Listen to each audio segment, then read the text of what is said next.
Ливневые дожди, прошедшие накануне в республике, привели к подтоплениям частных домовладений. К примеру, в Гуль-Рипском районе на Каштаке пострадали 15 домов.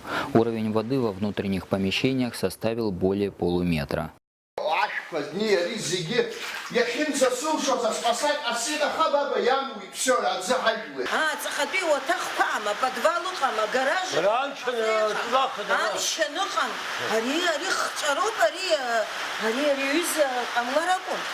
Новое, никто ничего не проводил. Трубу заложили мы, трубу вот там, а в эту трубу вот газа, она не помнит.